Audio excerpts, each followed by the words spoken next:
Good morning, Jai Janendra. Welcome to Jain Center of Southern California. Today it is Saturday, October 6, 2018, and we are here to learn more about vegan way of lifestyle, and we have a very distinguished person, and guess what? She hails from Mahatma Gandhi's family. No surprise there, right? Her grandfather was a freedom fighter who worked with Mahatma Ji and was in the Salt March and other activities.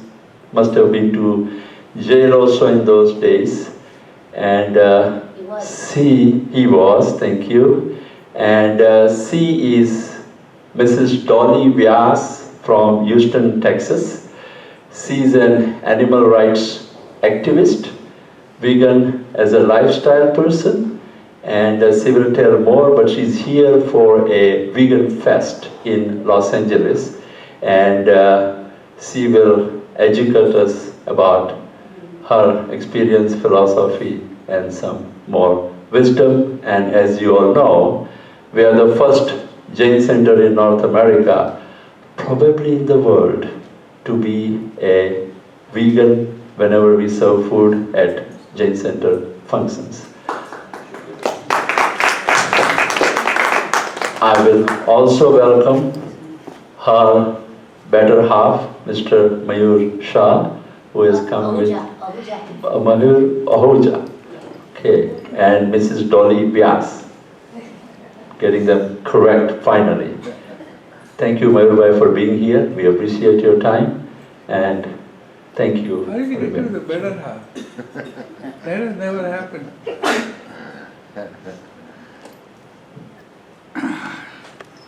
Thank you so much. It's so nice to be here. So my name is Dolly Vyas, and I'm an animal activist.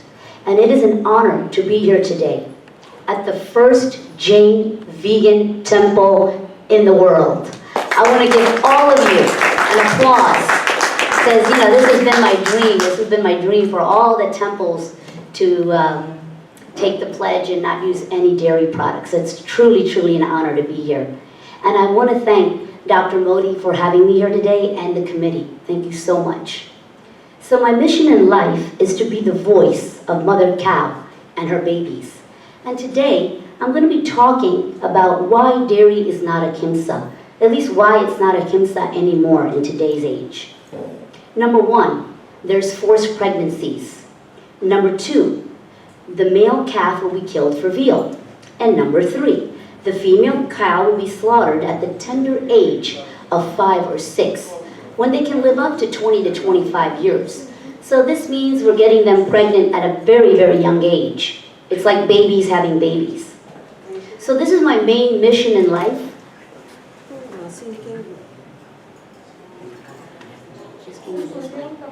Just give me this.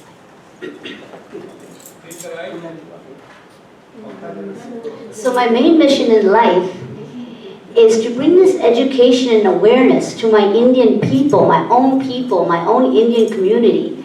You know, I want to talk about, we are pure vegetarians. So my mission is for Indian vegetarians believing in ahimsa to make that one switch and go vegan.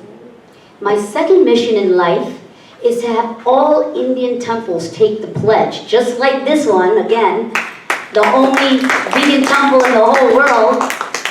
I want Indian temples to take the pledge of not using any dairy products in the house of God, you know, because we're constantly having a contraindication if we were to do that. So my mission in life is to do this. I'm doing petitions and letters. If anyone wants to help me and has the same passion as I do, please meet me at the end.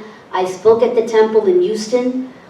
They have made a lot of progress, but they're not completely vegan yet. So, and not just Jain temples. You know, I'm not Jain. I'm Gujarati and I'm a Hindu, but I want all temples to take the pledge because we all believe in ahimsa. So first I want to talk about how Jainism and veganism are the same. Now Jainism is the path of ahimsa towards all living beings. And if you look up Jainism in the Wikipedia, it says if there's any violent practices during the production of dairy, then Jains should avoid dairy. And veganism is about causing the least amount of harm to any living being. So they don't eat meat, fish, dairy, eggs. They don't wear leather or wool or silk. They don't support the zoo, any exploitation to animals. They don't use cosmetic products with cruelty in them. So veganism and Jainism share the same core values. Now, I don't know if anybody knows, but India is the largest exporter of beef in the world. And India is the second largest leather producer in the world. Now, how could this be? The cow is holy in our culture, so how could this be happening? Well, right now, as I speak, cows are being piled up on trucks in India for legal slaughter and illegal slaughter. So the root cause of the problem is not the slaughter for the beef. That might be some of the problem, but the root cause of the problem is pregnancies forced every year, okay? And a massive population growth from the dairy industry. Now, a dairy cow can live up to 20 to 25 years. A dairy cow carries her baby for 9 months, just like us. Cows only produce milk after giving birth to a baby. This is called lactation milk, just like our milk, so just like us. She only produces milk for the sole purpose of feeding and nourishing her young, just like us. They want to bond with their baby immediately, just like us. Now, cows just don't make milk like most people think. What's behind this white glory when we go to the grocery store and we buy a gallon of milk or yogurt or ice cream or cheese or butter? We don't think about all the cruelty that went behind this product because it comes in this pretty package. So we remain disconnected. And the greatest injustice is the baby calf will not get a sip of her mother's milk because us humans want it. Now first, the cow is artificially inseminated with a device called a rape rack. This is the medical term that the dairy industry uses. Yes, it's a very crude procedure. I'm not going to get into it. It's very violent. So this is injustice, violation, domination, and oppression. And as Gary Francione would say, if animals are sentient and feel pleasure and pain, that means they're aware. And if they're aware, they morally matter. And if they morally matter, we have a moral obligation not to use them. Not to use them as commodities. Not to use them as milking machines. So animal exploitation must be abolished. Now on dairy farms, baby cows are torn away from their mother immediately or within hours of birth, just so humans can drink the milk that was nature made for the baby calf. Now let me give you an example. Let's say we were at the hospital and we just had our baby, and somebody comes in and just snatches that baby before the doctor could even bring the baby to our chest and hear our heartbeat for the first time. Imagine how that could feel, and imagine if this happened to us over and over and over again. A dairy cow will lose her baby approximately 4 to 7 times, which will cause an extreme distress and anxiety, and it takes an enormous emotional toll on the mother. A mother cow will bellow for her baby for months.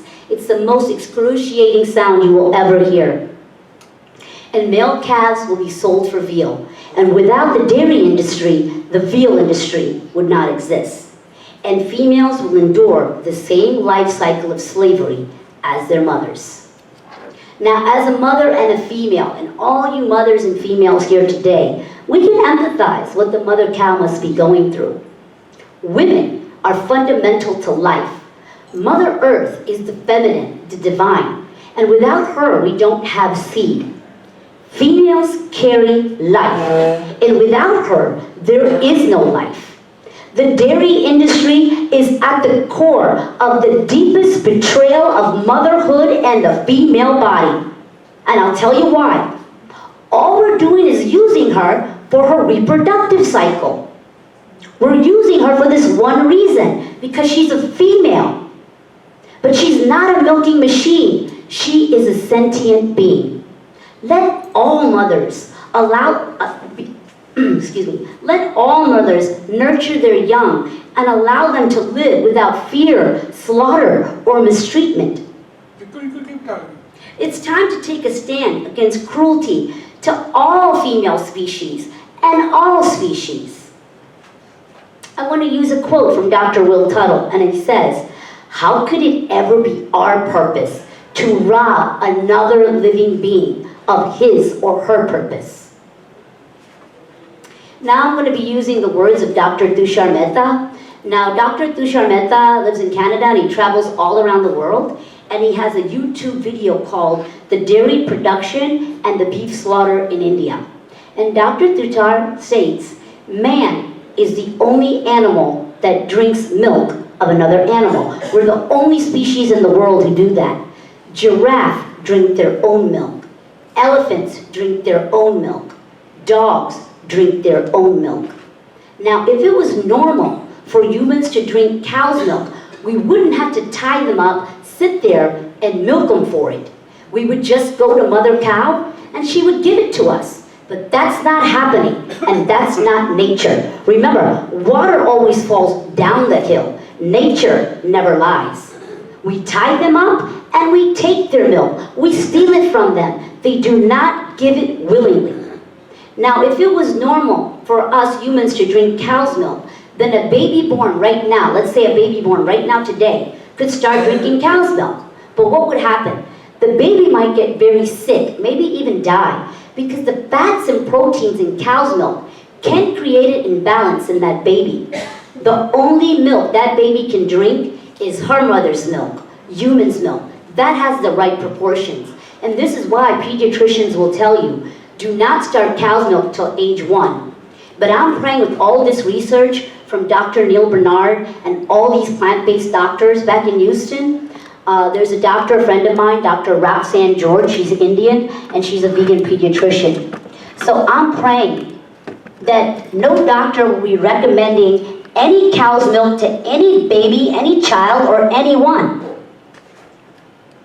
So what is the solution that's going to require less land, less water, less heart disease, and most of all, no suffering to cows and give us better nutrition than cow's milk?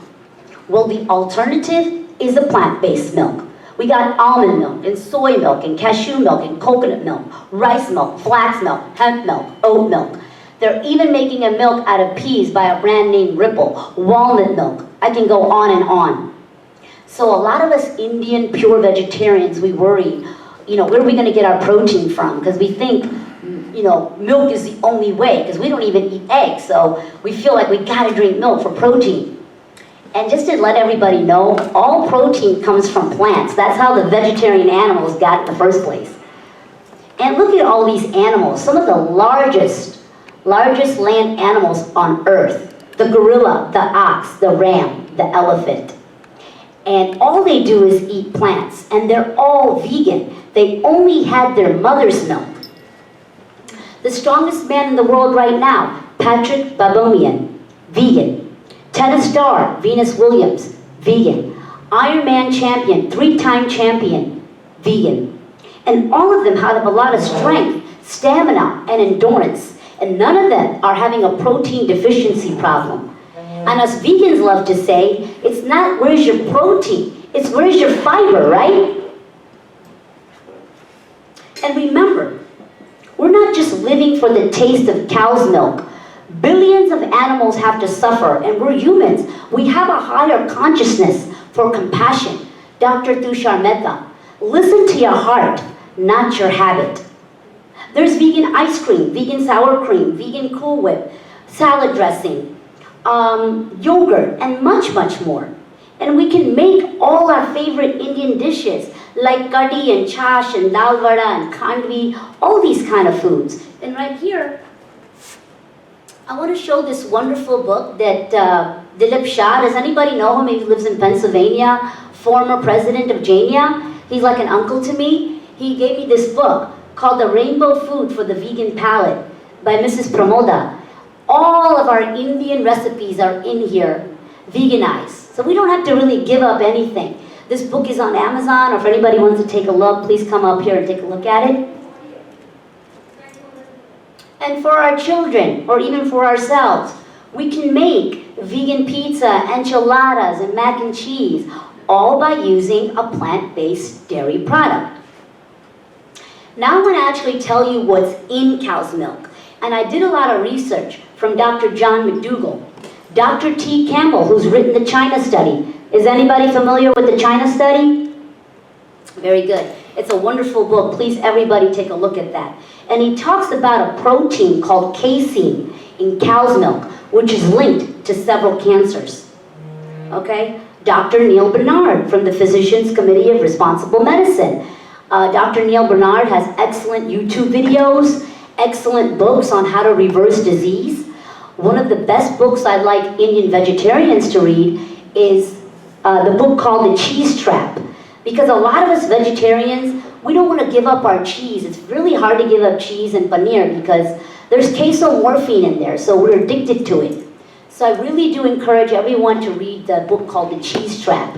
And I must say here, that baby calf is going to miss her mother more than we will ever miss our cheese or our paneer. Dr. Michael Greger, who's written the world bestseller, How Not to Die. He also has a website called nutritionalfacts.org. Dr. Gina Shah, maybe a lot of you guys know her. She has a YouTube video on the Ahimsic diet. And of course, Dr. Tushar Mehta. Now, cow's milk is meant to turn a 65-pound calf into a 1,500-pound cow very rapidly, very fast. And this is why we have an epidemic of obesity in the world. And Dr. Michael Clapper states, okay, that cow's milk is baby calf growth liquid. It's breast milk for a baby calf. Everything in there, the hormones, the lipids, the sodium, the growth factors, the proteins, are all for a baby calf. It is milk of a large bovine cow who just had a baby. Now, mother's human milk has linoleic acid. Cows do not. We don't need such big skeletal muscles or the huge muscles like the calf. Mother's human milk gives the appropriate nutrients in building our brains, our spinal cord, and our nerves. And we need this milk for about a year, and then we no longer need our mother's milk. So why are we drinking cow's milk as adults? It's just because we've been so conditioned to think this way. I mean, I did it too all my life. We've just been so conditioned. It's not our fault. But if we think about this logically, no animals in nature drink milk after they've been weaned. Not a horse, not a dog, okay, not a rat, none of them. So I'm intending to stimulate you and provoke you into thinking. Even mother cow will teach her baby calf to start eating grass around 6 to 8 months. And here we are as adults still drinking, cow's milk, which is baby calf growth liquid. It's like a light bulb went off in my head when I started doing all this research, and maybe for some of you too. I drank milk all my life because I was told to, and I thought it was good for me. But as I did all this research, I found out, baby calves have 4 stomachs. They can handle it. And after doing all this research, I realized I'm not a baby calf, so I don't need to be drinking baby calf growth liquid. Now, there is also in cow's milk, the dairy industry allows blood, pus, and mucus in milk. There's about 1.5 million white blood cells per glass and 328 pus cells per glass. Cows get mastitis. This is because they're hooked onto these metal tubes about 8 hours a day. So there's a lot of pus and infection and redness and infection going on in that area. Okay, and even if you bought organic milk or grass-fed milk, it doesn't matter. There's still a lot of cruelty in them. They're still getting artificially inseminated. They still have mastitis. They're still using tubes on them. The baby calf doesn't get any milk. Okay, there's still progesterone, estrogen, casein in the milk. So there's really nothing healthy in that milk for the human body. And here I just want to mention really quick, a lot of Indian temples are finding this out, and especially the Hare Rama, Hare Krishna temples, they're buying their own farms and their own Brahmin cows. And they're using this milk. It's called ahimsa milk. Has anybody heard of that, ahimsa milk? So they're calling this ahimsa milk. They'll take care of the cows forever. But us vegans are against that too, because we don't know how they're making these cows pregnant, number one. Number two, what are they doing with all the male calves that are being born? And number three, there's about 1 billion cattle on this earth, probably even more, and 7 billion people on this planet. So what are we gonna do? Keep making these cows pregnant over and over again for our demand for milk? It's just not sustainable anymore. So I'm trying to get to those temples too, you know, to create a sanctuary, but we no longer need to be drinking cow's milk in this day and age.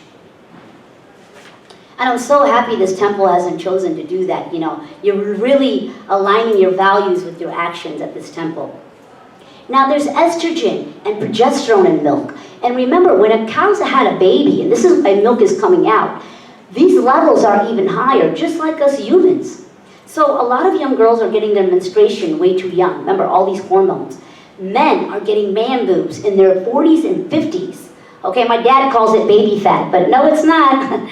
It's all this estrogen, extra estrogen in the milk. And men are getting enlarged prostate, leading to prostate cancer, okay? And women are getting breast cancer. And I just want you to know that these cows are very sick. They have bovine lymphoma, bovine leukemia, and bovine immunodeficiency disorder, BID. This is something the doctors will never tell you. They don't know themselves, okay? So the best way to get cancer is to drink milk. Okay, because these cows have this big of tumors, they're very sick. And when they come into sanctuaries, where I do a lot of volunteer work, we work really hard to save them. Now there's BGH in cow's milk, which is the bovine growth hormone, which increases milk production. BGH increases blood levels of the insulin growth factor, IGF-1, which is linked to several cancers. So let us stop and pause and think about this for a second. Cows get antibiotics, we get antibiotics. Every time we take antibiotics, we're creating a resistance. Cows have tumors and cancers, we have tumors and cancers.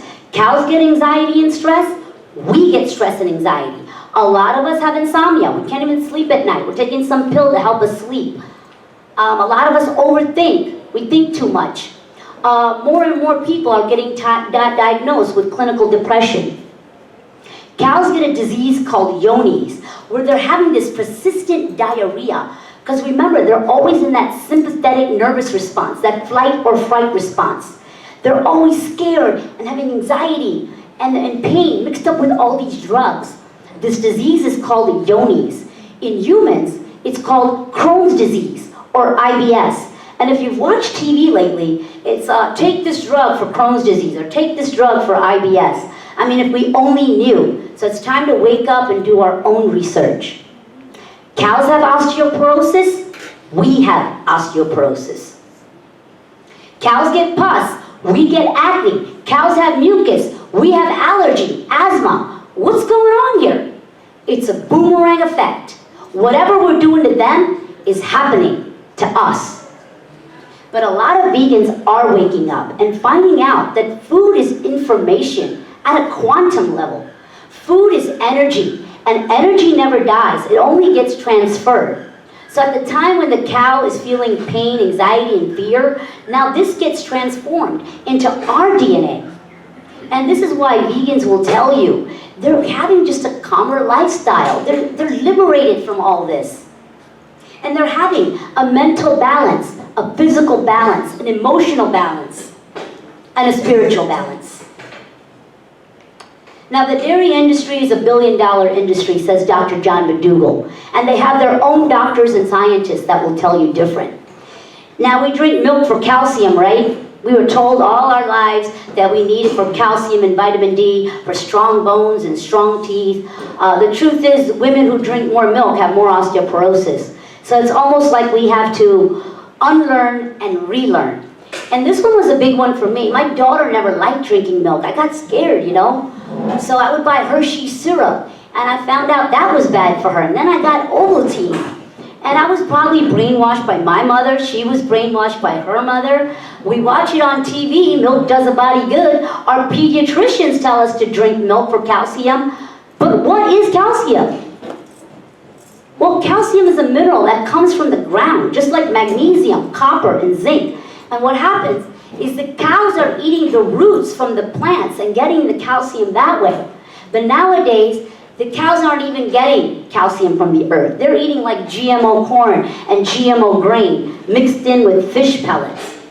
They actually have to be injected with calcium. They have severe osteoporosis. So much of their milk had to come out, which depletes them of all their calcium.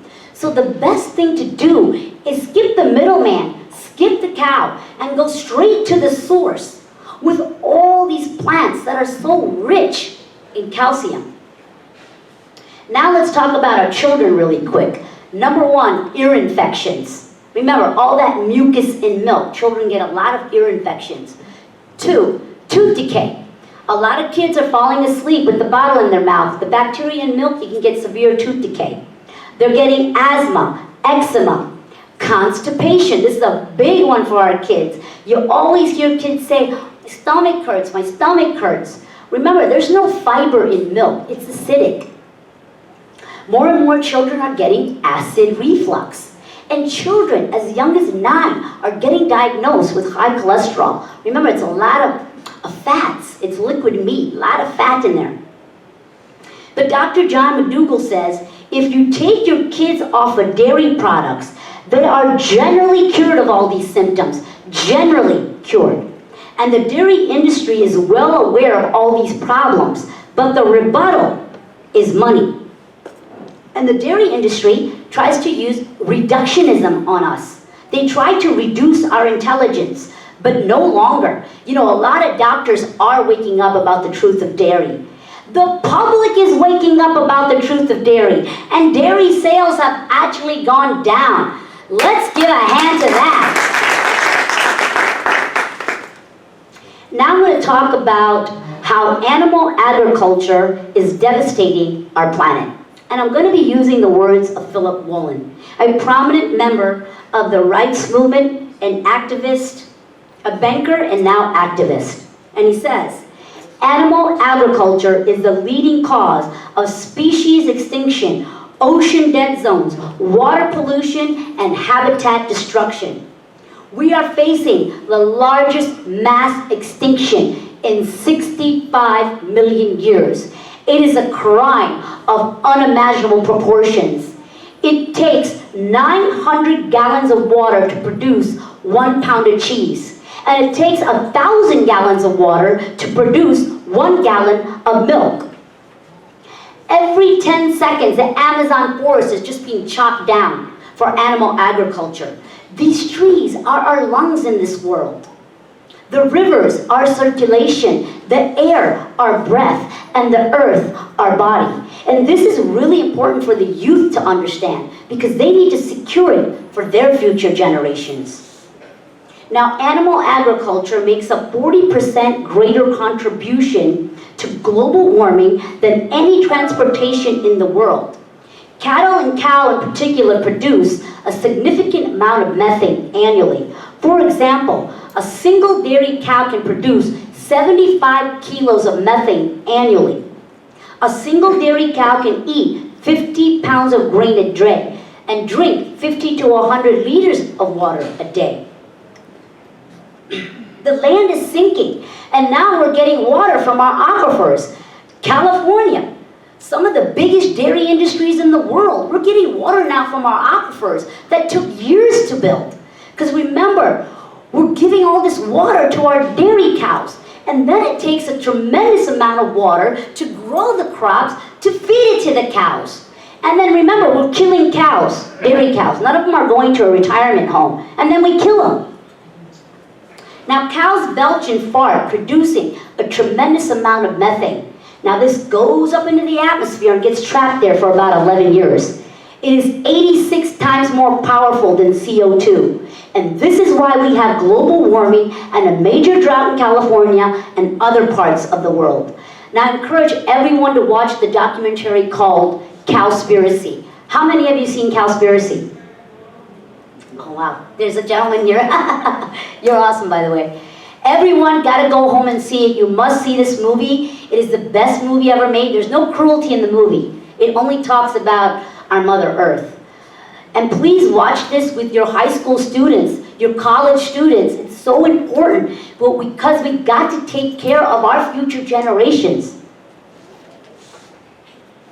Again, using the words of Philip Wollen, and he says, water now is the new oil. Nations are going to go to war for it.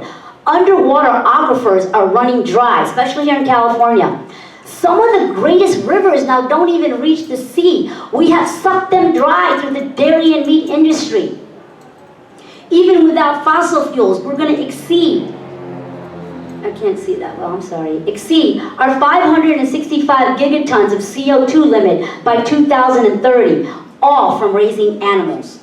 In India, just to let everybody know, India has the highest densities of livestock in the world. Because we love our chash and our paneer and our ghee, and there's just too many dairy cows in India. It's getting overpopulated. And India's emissions of greenhouse gas methane of livestock are largest in this world. Now I want to talk about our oceans really quick. I'm wrapping it up. Please hang in there. Over 70% of the planet is water, our planet ocean. Fish are grinded up, put into pellets given to our vegetarian cows. They're not even supposed to be eating this stuff. Now us vegetarians, we would never eat fish. But when we pay with our dollar for any dairy product, okay? I'm talking ghee and paneer and whatever we use. We're paying for billions of fish to die. Where is the ahimsa in that? You can see how this is all so connected.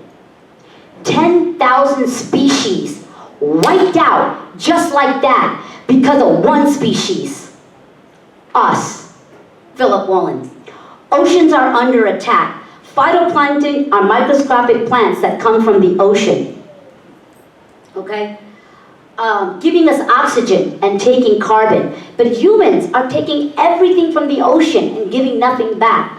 I encourage everybody to watch the documentary called Seaspiracy. It's just like Cowspiracy, but it talks about how we're devastating our oceans.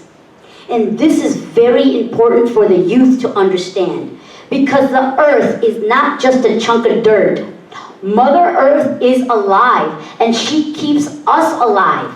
It's not just about the Bill of Rights, but it's about the Bill of Responsibility to our planet, because we only got one. And we Indians, we have a dharmic duty to protect Bhumi Devi. This is also ahimsa. You know, so you have to give up dairy for Bhumi Devi. Think about that. Our earth, our planet. So by going vegan, one person can save 400,000 gallons of water, 15,000 pounds of grain, 7,000 pounds of CO2, 365 animal lives, 11,000 square foot of forest, all in 1 year by going vegan. So if you're vegan in this temple, I applaud you. You're doing something great for the planet. Once again, using the words of Philip Wollen, and he says it so eloquently, the time for killing dairy cows has passed. It's just not about animal rights, but it's about human wrongs. Ahimsa, the most beautiful word written 5,000 years ago by the Upanishads. Non-violence to all living beings, in what we think, in what we say, and what we do. We all oppose violence, but doing nothing is no longer an option. Let's do something tangible, and let's tell the truth. And wise words from Gary Yavalsky, and he says, peace begins at the plate and what we put in our mouth. And once you know the truth, you can't unknow it, okay? So a lot of us, I know, When we go on vacation, we might be taking a little dairy, or we have to have just a little bit in our chai, or it's our birthday, or we go to someone's house and they give us mithai. We have to take it because we feel they'll feel bad. But even if we are taking a little dairy, remember, every time you put dairy in your mouth, that baby didn't have any. And it's violence. This is against what we believe. So if we walk out of here and take dairy, remember that we'll be a walking contradiction if we believe in ahimsa and nonviolence. So Philip Wallen says, we are no longer voiceless, we are no longer powerless, and we are no longer spineless. Let's together stand up for justice, whenever, wherever, and to whomever it is denied. It is time for every educated, enlightened citizen to get off the dairy drug. They have had their day, and their time has passed. Let's together not be in reliving history, but be in the making of history. Just like this temple. This temple is at the forefront of change, a paradigm shift. And I'm praying this Jain temple is going to have a rippling effect to all Jain temples and all temples in the world. I commend this Jain temple again. Thank you so much.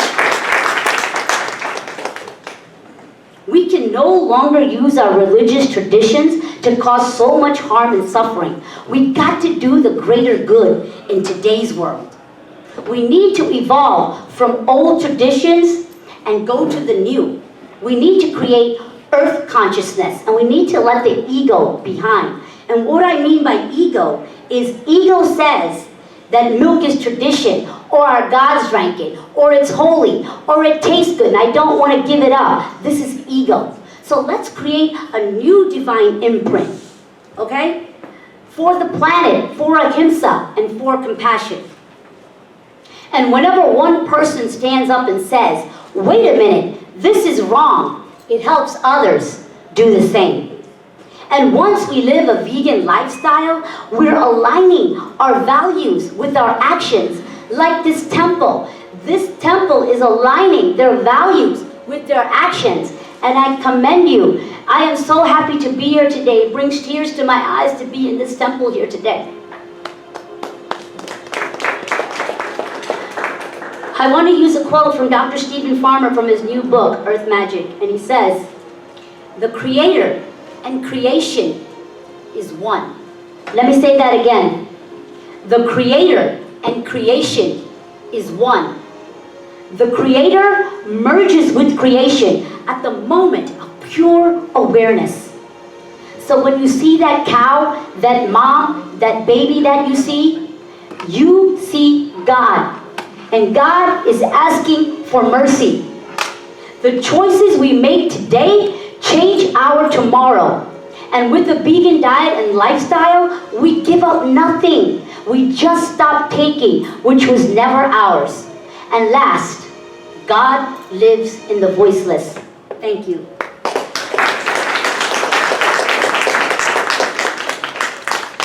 I just want to really quick say that tomorrow there is a huge vegan festival in Woodley Park where I'll be speaking, and Dr. Gary Francione, who's spoken at many Jainia conferences. There's going to be great speakers, wonderful food. There's going to be Indian food, Jamaican food, all 100% vegan. If everybody wants to come out, that will be tomorrow. Thank you so much. Thank you very much for coming out today in your busy schedule and giving us some rundown about the veganism. Thank you. One more thing I forgot this morning. One more thing. I was given this book by Dr. Shulek Jain, my guru, my teacher. Does anybody know Dr. Shulek Jain? He used to live in Texas. Now he lives in... Everybody knows him. Oh, awesome. He's written this great book. You can get it on Amazon for anybody who wants to take a look, and I commend him a lot. Repeat the name of the book. Dr. Shulek Jain. That's the name of the And book? Ahimsa Crisis, you decide. And Ahimsa Crisis, you decide. Thank you. By Dr. Shulek Jain. Thank you. And I also want to thank, I didn't meet Mr. Modi yet, but I want to thank Mr. Modi and his committee for having me here today. Thank you. Thank you very much. As I said, it is your busy schedule to come down. And this center has become vegan It is only because all the members of this center want it that way, and there is a movement that is created, and that movement will take in all the center of the United States, joint centers, and then we're going to start into the rest of the population. I just want you to know that by observing a vegan principles and the diet, you are helping a lot of things, what she just said it, which is a non-violence, ahimsa, cows, methane, and all those things. But as a practicing physician, I would tell you that if you become vegan and avoid a dairy product, your health will be a lot better. I have seen patients who become vegan, and if they are taking insulin, they have come off the insulin. Their exercise tolerance has gone quite a bit. I will tell you my own example. I have type 2 diabetes, and since I became vegan, I have lost weight. I have lost about 40 pounds of the weight, and as you can see that I need to buy some new clothes because these are new clothes. You look great. My sugar is much better, my blood pressure is much better, my cholesterol is much better. I have a more tolerance of doing what I'm doing it. And about 3 weeks ago, when I did the blood chemistry of my own, it was never this better in last 40 years. It was a perfect. If I put it to you, everything was normal. That's awesome. So I want you to know that veganism has a benefit in every way that you can see. And of course, that will help you financially as well because you're going to save a lot of money. So I appreciate you coming down today. That was a great talk, and we thank you very much, everybody. And now we have a vegan lunch, and at 1 o'clock we're going to have a movie which is an oxygen. I haven't seen the movie, but I have heard about the movie that it is about the interpersonal relationship, and people who have watched the movie very highly recommended. So we have sponsors at no cost to the Jain Center, but open to everybody who would want to come in. So we will have a lunch, and then 1 o'clock we're going to start the movie. So I thank you very much for everybody coming down to the Jain Center. Thank you very much.